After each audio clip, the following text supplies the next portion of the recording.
Today is Wednesday, June 23rd, and I'm sitting next to my best buddy, Bella.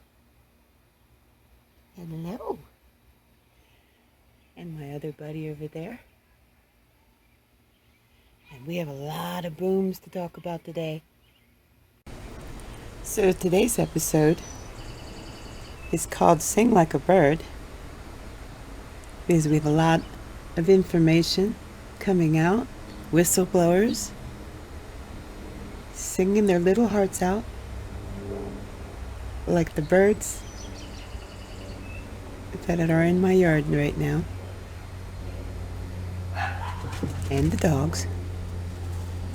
I have a little kitty cat sneaking around here, trying to be all invisible, but you're not, Kiki. I see you. The whistleblower April has a 21-minute video on YouTube here that you can view. I can't put this in a censored social media platform site, and it's a little too long to put in my daily video, so I will put the link in my listings so that you can access it and look at it yourself. And another boom, Hillary Clinton campaign official and founder of org to end sexual violence against children is arrested on child rape charges, sentenced to 13 years in prison. And looking at the article,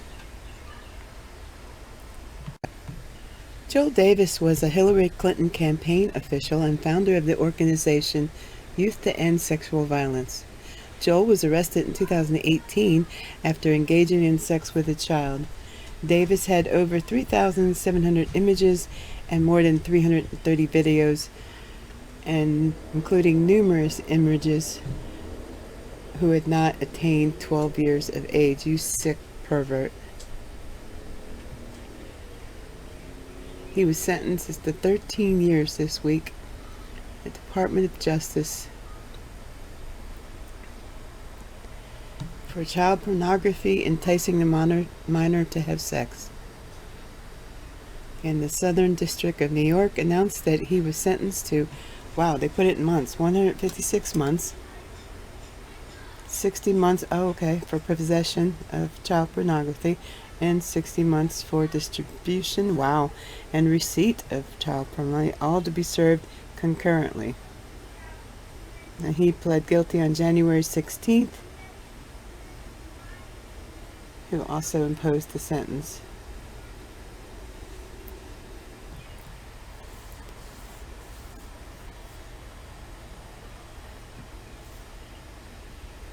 He admitted all these horrible crimes, and Davis will now serve a lengthy time in federal prison where he can no longer victimize minors.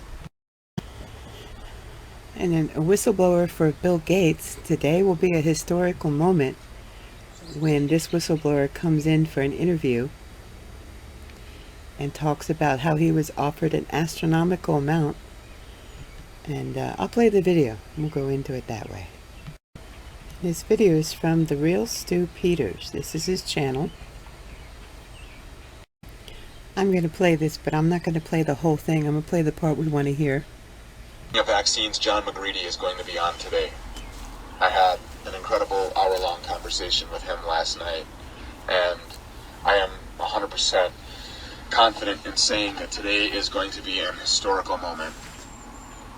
I have never said that before. This is a credible whistleblower who was offered astronomical amounts of money to engineer a virus that had been made, that was viable, that he discovered would wipe out, in one generation, 95% of male fertility. Imagine that. When he was offered that money, he was offered that money by none other than Anthony Fauci and Bill Gates. When he said no and saw that their plan was to actually carry out the implementation of the release of that virus, Fauci started playing around on his own and now came up with this COVID. McGreedy compared him to a little schoolboy playing with a squirt gun in a sandbox. with this COVID thing, and he's going to expose it all today. He has receipts. The transcripts from his conversation with Lynn Wood will be validated by him. And in his conversation with me, he says that that is a 100% accurate account. Fact checkers? No, they're not. They're globalist Satanists. That's what they are. Proven by overnight, while you were sleeping, critical race theory advancing with 139, allergies, $139 million from none other than who? The Bill and Melinda Gates Foundation. All right, I'm going to go in here and support my local business. And another bomb. Warren Buffett resigns as trustee of Bill and Melinda Gates Foundation. This is from the New York Post. Let's check the video. He's halfway to his goal of giving away all of his shares of Berkshire Hathaway. And what's interesting about this is he makes a lot of comments about philanthropy, which plays into what we've been hearing so much about billionaires and how much they pay in taxes because of the ProPublica reports. He also says that he is resigning from the board of the Bill and Melinda Gates Foundation. He says just as he's done all corporate boards other than Berkshire's. He says the CEO of the Bill and Melinda Gates Foundation is Mark Sussman, an outstanding recent selection who has his full support. Says the goals are 100% in sync with those of the foundation, and his physical participation is in no way needed to achieve those goals. But guys, this plays into a lot of different things that we've been seeing here. The 5 foundations that he give away to do it. Bill and Melinda Gates is one of them. There are the 3 foundations run by his children now. and the one of his late wife, Susan Thompson Buffett. Those are the 5 foundations that give it. But he makes a lot of different points here. That dynastic wealth remains an option in America. He says it's less the norm here than in other countries, but he thinks it will likely diminish. The appeal of that dynastic wealth will diminish over time. Kind of brings up the front that philanthropy is a hot topic right now, and one that is worthy for Congress to periodically revisit the tax policy for charitable contributions, particularly in respect to donors, he says, who get imaginative with this. So it plays into some of those comments, but there's kind of a lot to go through. Andrew, have you been looking? Yeah. I'm looking at the same note, and there's a couple of thoughts. One is, and I'm curious where you land on this, by stepping off the board as a trustee and stepping off now, what does that mean about his future planned donations to the foundation? Unclear to me where that stands. I don't think it would change it. I only say this in the context that, of course, Bill and Melinda are getting divorced, as we know. I think there's lots of questions about what the future of that foundation looks like, about the power dynamic with it in that foundation, and I think that I don't know, obviously, whether these 2 things are related. Bill and Melinda supposedly are planning, or at least have said that they plan to remain trustees of that board. Right. So it's interesting to see that he is stepping back from that board, especially given... I think it would raise a lot more questions if he wasn't making this donation at the same time. Just by the fact that he's stepping down as he's making this donation, that leads me to think he must be continuing with it. He goes out of his way to say that his goals are 100% in sync with those of the foundation, and his physical participation is in no way needed to achieve those goals. So he is making the donation today as he says that. But you're right to bring it up and to say it's something that should be focused on. I think there's been a lot of questions out in Seattle right now about what I mean. Look, it's probably the most powerful and influential foundation in the world. They've given away more money than any foundation in history. I believe if you did it on an inflation-adjusted basis, back with the Rockefellers and the Carnegies, has had a huge impact, obviously, in the world of health, even during this past year and this pandemic. But within the world of philanthropy and even public policy, depending on what you think the future it holds for them, I think that this may be something that people are going to raise eyebrows at. We'll show this short clip about the whistleblower from CBS.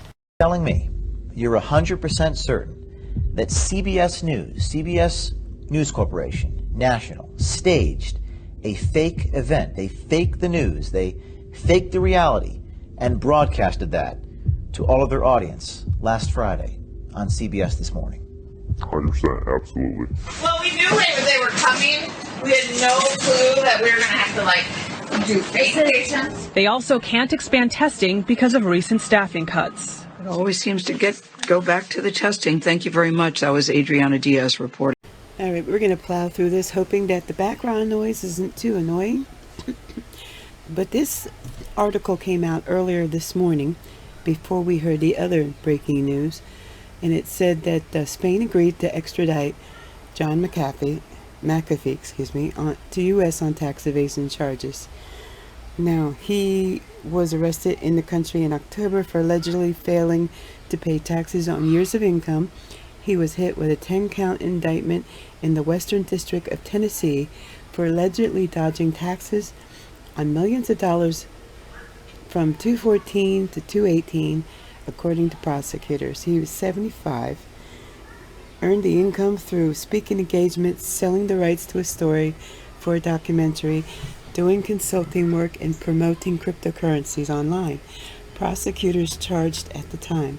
And this New York Post article goes into it.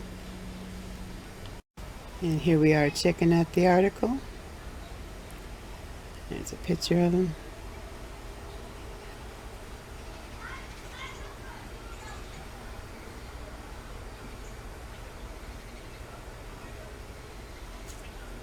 Said the same thing pretty much.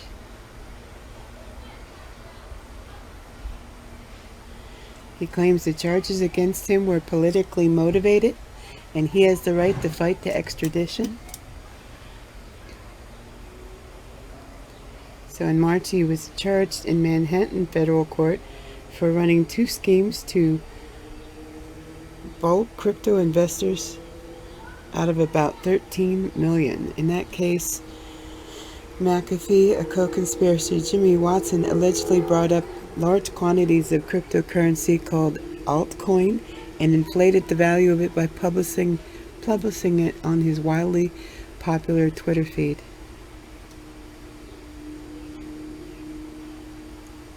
Okay.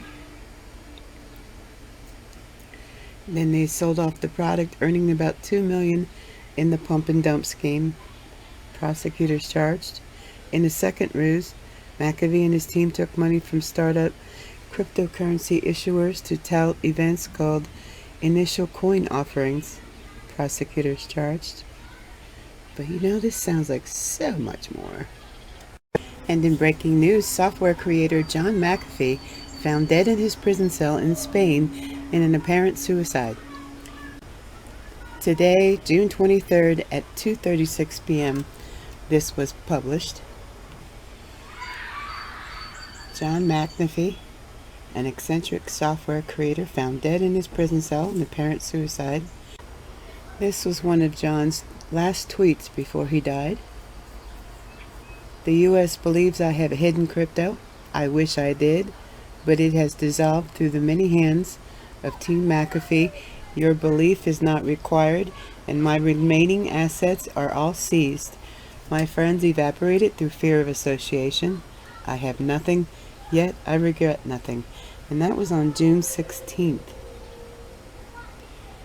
He previously warned he would get suicided. And here he is posting, getting subtle messages from the U.S. officials saying, in effect, we're coming from you, McAfee. We're going to kill yourself. Interesting way to put that. I got a tattoo today just in case. If I suicide myself, I didn't. I was whacked. Check my right arm.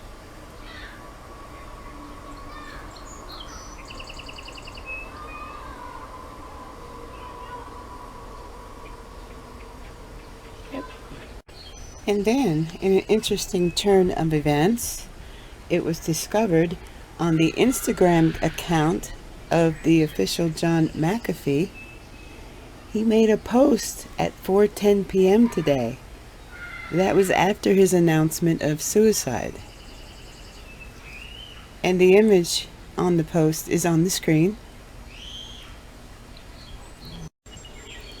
And this tweet was done in October 15th, 2020.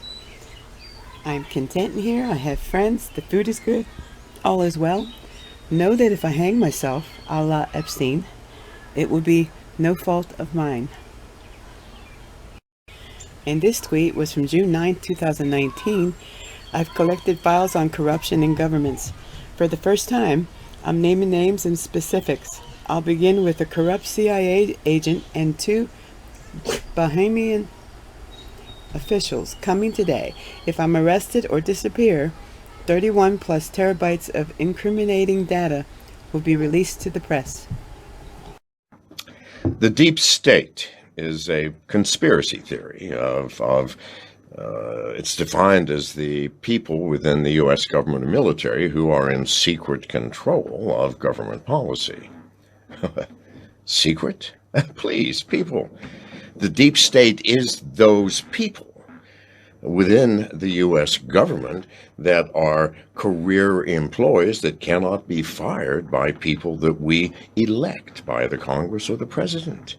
There are the FCC, the CIA, the Securities and Exchange Commission, the IRS. Are these people in control?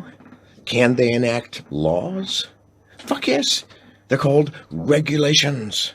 For every law that Congress passes, and we elect Congress to pass our laws, there are 20 regulations enacted by federal agencies that have far more impact on our lives than anything Congress can possibly pass. Is there a deep state? Yes. Can we fire these people? No. Can presidents fire them? No. It's designed that way so that political parties and political interests cannot affect the deep state. Do you understand the nightmare of our situation, people? I'm sorry. It's not secret. It's as open as anything could be. In the past, since 1975, 200,000 regulations have been passed by our federal agencies, encompassing 800,000 pages of fine print. People, it is no secret. It is as open as it can be. The deep state does control America. Wake up, people, please. God, use some common fucking sense. Thank you. And this is today's statement from Donald Trump about the border crisis. It is great that we got Kamala Harris to finally go and see the tremendous destruction and death that they've created, a direct result of Biden ending my very tough but fair border policies. Harris and Biden were given the strongest border in American history, and now it is by far the worst in American history. If Governor Abbott and I weren't going there next week, she would have never gone. And ain't that the truth? It's only because he said he was going that she said she would go. Because up until now, she laughed at it. She wouldn't answer it. So, there you go. And the judge rules that Rachel Maddow's show isn't news. This is the best news I've had all day. Unfortunately, a part of this outcome is that OAN had a suit against her, and the judge said that, let's see here, it was a ruling over a 2019 lawsuit from OAN, which sued Maddow and its parent corporation for defamation after Maddow claimed on the air without evidence that OAN, which she described as the most I can't even pronounce that word, pro-Trump right-wing news outlet in America, is really, literally paid Russian propaganda. Maddow was reporting on the Daily Beast article that noted that, and who also blah, blah, blah. So the judge said, Maddow's show is different than a typical news segment where anchors inform viewers about the daily news. Maddow does not keep her political views a secret, and therefore audiences could expect her to use subjective language that comports with her political opinions. Thus, Maddow's show is different than a typical news segment where anchors inform viewers about the daily news. The point of Maddow's show is for her to provide the news, but also to offer her opinions as to that news. Yeah, ain't that the truth? So it's bittersweet, but it's kind of funny because we all knew that. And Southwest Airlines CEO Kelly, stepping down in 2022, will be replaced by company veteran. And Rep. Lauren Boebert to introduce resolution to censor Biden over failure to enforce border security laws. And Joe Biden was booed today. Here's video. Nationwide. This state still has a little bit of way to go. Only 3 in 10 Tennesseans are vaccinated. And, well, you're booing yourselves. And this cute little bird came close to me while I was recording. Wanted to get a little snack. And goes along with the theme of the birds singing today. So that'll be all. Go with kindness and love.